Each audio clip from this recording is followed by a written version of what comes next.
and welcome. I'm Ijoma Unyato. Tonight, President Jonathan orders immediate action to end ongoing fuel scarcity across the country.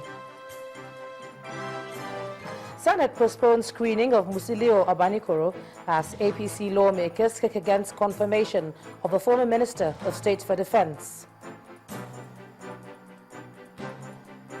PDP, 15 other parties oppose use of card readers for the general elections, insist move will disenfranchise voters.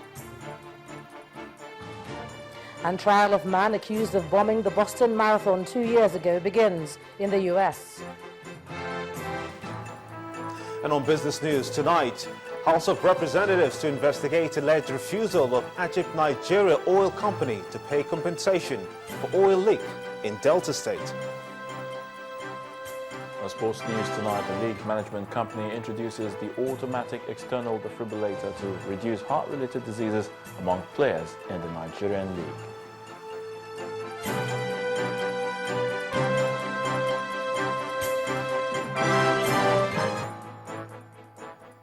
There's now a presidential directive to immediately resolve the issues which have caused fuel queues to stretch across the country. President Goodluck Jonathan gave the order today while presiding over the meeting of the Federal Executive Council following the resolution of financial issues associated with the supply of petroleum products. Briefing State House correspondents after the meeting, the Minister of Finance, Dr. Ngozi Okonjo-Iweala, reaffirmed that over 320 billion naira had been paid to the marketers. Our correspondent Chukwuma Onekwusi reports. The return of long queues at petrol stations came with so many speculations and blame games. Even the political parties have thrown blames at each other, trying to score cheap political points. But the president and his ministers seem to have the answer and are hopeful that the queues will soon disappear. The Federal Executive Council is concerned about the matter, discussed it, but beyond discussing, the president gave instructions on how to deal with it so that physical quantities will be available, the queues will diminish, and by the end of the week, we should have a situation that has clarified. There were 3 approvals in the area of environment, trade, and investment. Accommodation for Investment and Securities Tribunal to be funded from a grant of over 400 million naira. People have cases in the capital market. This is the court they go to. And they've simply, outgrown the area they are in. They've been renting in a particular location. And so what we discussed was how to move them to some temporary facilities where they could be until such a time as we are able to find permanent offices with the help of FCT. While the Ministry of Industries, Trade and Investment got approval to procure auto testing laboratories in Lagos, Enugu and Zaria. The total cost was about 11 million euro, 574,082. And equipment and tools will be delivered within 36 weeks from the date the contract itself is awarded.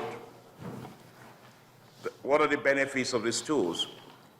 They will support the development of local automotive content and testing to make sure that they meet with international standards.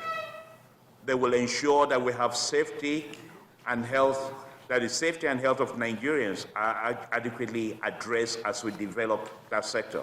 The Minister of the Environment speaks on the national policy on the management of organic pollutants in the country. The objective also is to make progress towards compliance with the Stockholm Convention and raise the standard of human health and quality of the environment. The policy will now be transmitted to the National Assembly for enactment into law. Chukwuma Onekwusi, Channels Television News. Well, the president's directive appears to be yielding the desired result, as petroleum marketers have given the assurance that the fuel queues will ease by Friday. At a meeting with top government officials, including the Minister of Finance, the Executive Secretary of the Major Marketers Association, Mr. Obafemi Olawoye, says 105 million litres of petrol are expected from the NNPC before Friday, while over 130 trucks will be delivered to major cities daily. And on her part, the Minister of Finance, Dr. Ngozi Okonjo-Iweala, cautioned against panic buying as all the issues with the marketers over payments have been resolved. Our correspondent Omelogo Nnadi reports. This meeting between key players in the pricing control, supply and distribution of petroleum products in Nigeria is aimed at resolving the ongoing fuel crisis that has kept many Nigerians on long queues at petrol stations across the country for almost 7 days.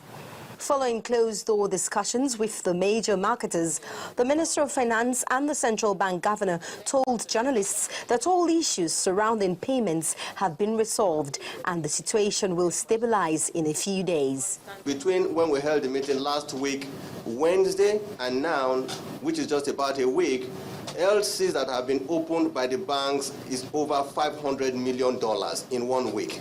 And $500 million in 1 week naturally will tell you that that's far, at least over 600 million liters of PMS, not even other product, of PMS that has been ordered. We will pay them the exchange rate differentials that have been calculated by PPPRA. Already today, we're ready to release 30 billion from that, and we'll do more on top of that tomorrow as soon as we receive the numbers from PPPRA. Payments assured, the oil marketer said trucks of petroleum products will be distributed to major cities over the next few days, even as the Petroleum Products Pricing and Regulatory Agency assured that there is enough petrol to last the country till April. We have the volumes available and we are moving.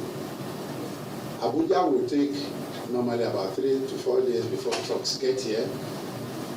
So we are hopeful that by tomorrow evening, Lagos should see a better atmosphere at the retail outlets. In Abuja, give or take Friday, we should see a lot of improvement. The total national sufficiency based on the vessels that are at offshore as well as those discharging at the depot, we have close to 33 days of sufficiency, which means even if there's no additional importation, with the current stock we have, we can sustain the nation for the next 33 days. At the moment, the queues at petrol stations, particularly at the federal capital, are not abating yet. But if the promise made by these key players in the oil industry is anything to go by, Nigerians will have the needed respite in a few days. Omelogo Nnadi, Channels Television News. Now, for the second time, the Senate has postponed the screening of the former Minister of State for Defense, Musiliu Obanikoro. At its plenary today, the Senate, however, proceeded to screen 4 other nominees and set aside the screening of 4 others, including Senator Obanikoro, till Tuesday, March the 10th. President Jonathan's nomination of Senator Obanikoro for a ministerial appointment has angered some opposition lawmakers in the Senate who have vowed to oppose his confirmation as minister. Our correspondent Linda Akigbe reports. An unusual number of people at the foyer of the National Assembly. They are here in anticipation of the screening of 8 ministerial nominees by the Senate. But before the screening commenced, lawmakers went into a meeting behind closed doors. Almost 2 hours later, the private meeting ended. A source who did not wish to be named told Channels Television that the matter which was discussed during the private meeting was the confirmation of one of the ministerial nominees, Senator Musiliu Obanikoro. Some lawmakers, particularly opposition lawmakers, have kicked against the nomination of Senator Obanikoro for ministerial appointment.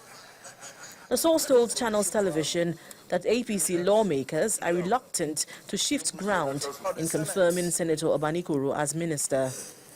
Their grouse is the alleged role which opposition lawmakers claim he played in the election in Ekiti State. The APC caucus in the Senate had told journalists last week that they reject the confirmation of Senator Obanikoro as minister. However, a PDP lawmaker, who also did not want to be named, said the APC has no cogent reason for refusing to confirm Senator Obanikoro, as he did not commit any crime, neither has he been convicted by any court. but the Senate still went ahead to screen 4 ministerial nominees. I am before you for your scrutiny, due diligence, and confirmation. The committee screened the following nominees: Senator Patricia Naomi Akwashike, Nasarawa; Professor Nicholas Akase Ada, Benue; Colonel Augustine Akubondo, retired, Abia; and Engineer Fidelis Nwankwo, Ebonyi. Further screening of nominees is deferred to next week.